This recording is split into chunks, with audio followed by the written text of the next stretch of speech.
warahmatullahi wabarakatuh. Gimana kabar hari ini Meriza? Baik Ibu, walaupun sedikit agak ngantuk. Ya kelihatan kamu kurang bersemangat ya hari ini. Iya. Oke, kalau gitu Ibu ini mau ngobrol gitu sebentar ya sama Meriza. Jadi kamu gak usah tegang. Ibu cuman ingin tahu kabar Meriza dan mendengarkan apa yang sedang Meriza rasakan. Iya, Bu. Oke. Jadi sebelum itu Ibu akan menjelaskan asas-asas dari konseling hari ini ya. Jadi yang pertama itu ada asas kerahasiaan. Jadi apapun yang Meriza sampaikan kepada Ibu itu bakal rahasia dan hanya kita berdua saja yang tahu ya. Terus asas yang kedua itu ada asas keterbukaan. Jadi Meriza mengeluarkan semua isi pikiran Meriza itu tanpa keterpaksaan ya ke Ibu. Terus yang ketiga itu ada asas kesukarelaan. Jadi Meriza itu sukarela cerita-cerita gitu ya ke Ibu tanpa ada unsur terpaksa gitu ya. Oke. Jadi oke. Ibu perhatiin ya, belakangan ini Meriza itu sering terlambat ke sekolah. Bahkan pernah setelah bel masuk kedua, itu Meriza baru masuk. Ibu tuh pengen nanya sama Meriza ya, apa sih yang biasanya bikin Meriza itu terlambat masuknya? Iya Bu, sebenarnya itu saya tidak niat terlambat, tapi sering kesiangan gitu bangunnya. Soalnya saya tidur malam, kadang nonton YouTube atau main HP sampai jam 12-an gitu. Kadang juga bantu orang tua di warung sampai malam. Oh, jadi kamu itu sulit tidur ya, Meriza? Iya Bu, apalagi kalau sudah pegang HP suka lupa waktu gitu. Oke, ibu paham. Jadi selain itu, apa kamu juga merasa capek di pagi hari, jadi males gitu buat berangkat sekolah?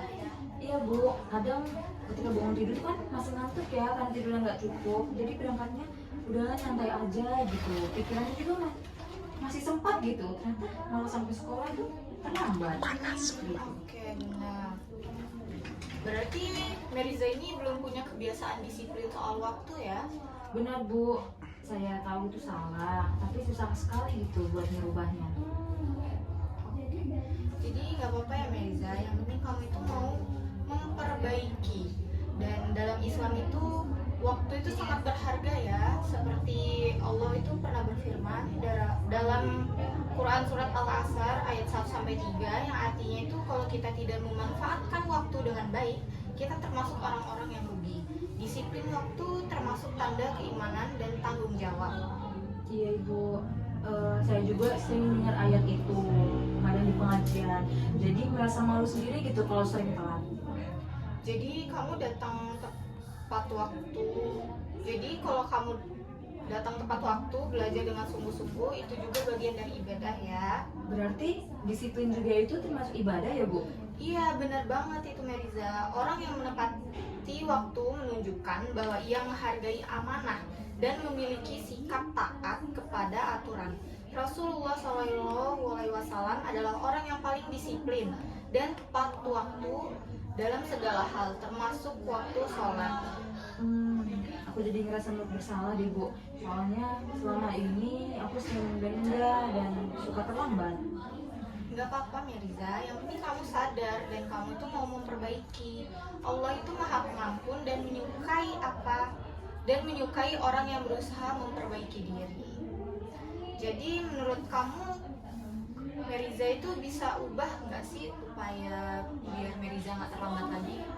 Bisa Bu, mungkin aku harus lebih awal tidurnya dan kurangin main HP-nya gitu Bu. Iya, benar. Bagus. Itu langkah yang penting ya Meriza. Coba kamu buat jadwal harian sederhana. Misalnya pukul jam 9 malam kamu tuh udah siap tidur dan bangun jam 5 buat sholat subuh. Lalu abis itu kamu siap-siap gitu buat sekolah. Iya Bu, nanti Merza usahain buat jadwal kayak gitu. Jadi biar terstruktur juga ya Bu ya. Oke. Jangan lupa ya, niatkan semua aktivitas itu karena Allah. Kalau kamu disiplin karena Allah, insya Allah akan lebih ringan dan ikhlas melakukannya. Siap Ibu, saya akan coba mulai malam ini. Bagus. Kalau Ibu juga akan bantu pantau kamu ya. Nanti setiap minggu kita evaluasi gitu. Apakah kamu sudah berhasil datang tepat waktu? Ibu juga akan sampaikan kepada orang tua kamu ya, biar bisa gitu bantuin kamu juga dibangunin di rumah. Terima kasih banyak ya Ibu, saya merasa lebih termotivasi gitu setelah ini. Oke, Ibu bangga ya sama Meriza karena Meriza itu mau berusaha. Semoga Allah memudahkan langkah kamu. Ingat, datang tepat waktu itu bagian dari ketaatan dan bentuk rasa syukur kepada Allah yang sudah memberi kamu waktu dan kesempatan untuk belajar. Amin Ibu, terima kasih banyak Ibu atas nasihat dan bimbingannya. Oke, sama-sama ya Meriza. Kalau nanti kamu mulai sulit lagi gitu buat datang, nanti kamu datang aja ke Ibu. Kita nanti bisa diskusikan bersama gitu ya. Baik Ibu, saya akan berusaha datang lebih pagi mulai besok dan saya akan mulai saran-saran dari Ibu saya coba gitu Ibu. Terima kasih banyak Ibu. Kalau gitu saya kira tutup saja ya Iya Ibu. konseling hari ini. Semangat ya Meriza. Iya Ibu, terima kasih.